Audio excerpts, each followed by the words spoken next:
আসসালামু আলাইকুম।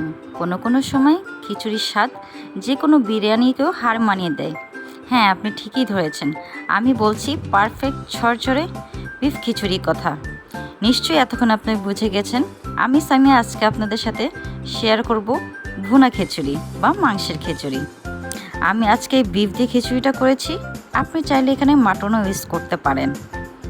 খুব সহজ, সিম্পল কিন্তু ইউনিক একটি রেসিপি শেয়ার করব।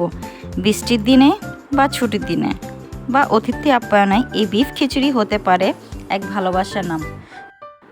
চলুন তাহলে দেরি না করে মূল রেসিপিতে চলে যাই। এখানে আমি 2 কেজি মাংস ধুয়ে পরিষ্কার করে পানি ঝরতে দিয়েছি। হাড় চর্বি সহই কিন্তু মাংসটা নিয়েছি।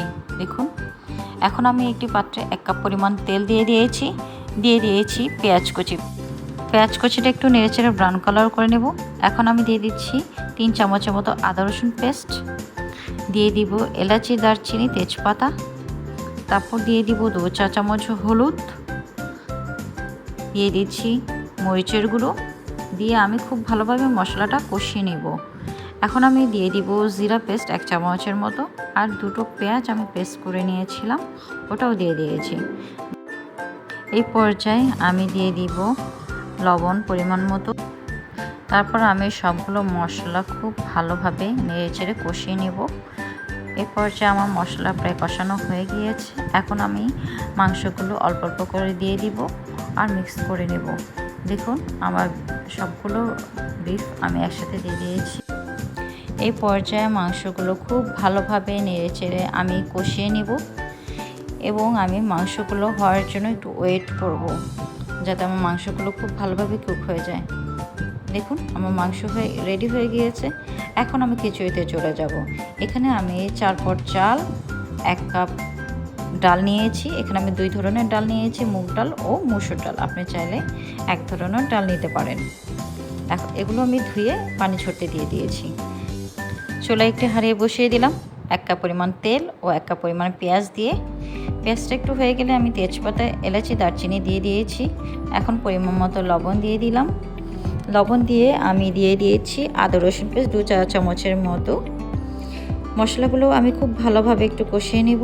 দিয়ে দিলাম 2 চা চামচের মতো হলুদ গুঁড়ো। সবগুলো মশলা খুব ভালো মতো কষে গিয়ে তেলটা উপরে উঠে গেছে। এই পর্যায়ে আমি চালটা দিয়ে দিচ্ছি।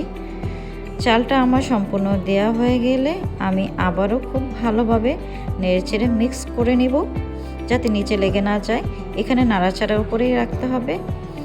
আর এখানে খিচুড়িটা কিন্তু আপনার পলাশ চালের মতোই আপনার খুব ভালোভাবে ভেজে নিতে হবে। আমি কিন্তু ঘি দিয়ে দিয়েছি এর মধ্যেই।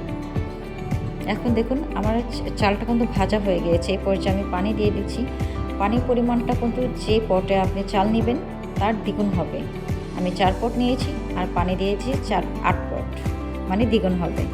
তাহলেই আপনার চালটা খুব ভালোভাবে কুক হবে। এই পর্যায়ে আমি কাঁচামরিচ দিয়ে দিচ্ছি আস্ত ফ্লেভারের জন্য। দেখুন, আমার বলক চলে আসছে। প্রায় খিচুড়িটা আমার মোটামুটি 80% হয়ে গিয়েছে। এই পর্যায়ে কিন্তু আমি বিফটা দিয়ে দিব। বিফটা দেওয়া হয়ে গেলে কিন্তু আমার খুব বেশি সময় লাগবে না, কারণ বিফটা কিন্তু অলরেডি আমার কুক হয়ে গিয়েছে আগেই। এখন আমি খুব ভালোভাবে মিক্স করে নেব, যাতে নিচে না লেগে যায়। সর্বোচ্চ আমার আর 10 মিনিট লাগবে। এই তো আমার রেডি হয়ে গেল দারুণ মজার ঝরঝরে বিফ খিচুড়ি বা মাংসের খিচুড়ি, যেটাই বলেন না কেন। দেখুন, আমার খিচুড়িটা দেখতে কত ভালো লাগছে। এমন ঝরঝরে একটি খিচুড়ি অতিথি আপ্যায়নে বা ছুটির দিনে যদি ঘরে তৈরি হয়ে যায়, সাথে সালাদ দিয়ে আর কি লাগে বলুন। প্রিয়জনকে খুশি করতে এটাই যথেষ্ট। এখন সার্ভিংয়ের পালা। এই তো আমার বিফ খিচুড়ি খাওয়ার জন্য পুরোপুরি রেডি। আপনাদের তো টেস্ট করতে পারছি না, কিন্তু ভীষণ মজা হয়েছে। দেখুন, দেখতে কত ভালো লাগছে। আমার রেসিপিটি যদি আপনাদের ভালো লেগে থাকে অবশ্যই ট্রাই করবেন আর আমাকে কমেন্ট করে জানাবেন। আর লাইক কমেন্ট দিয়ে আমার পাশে থাকবেন।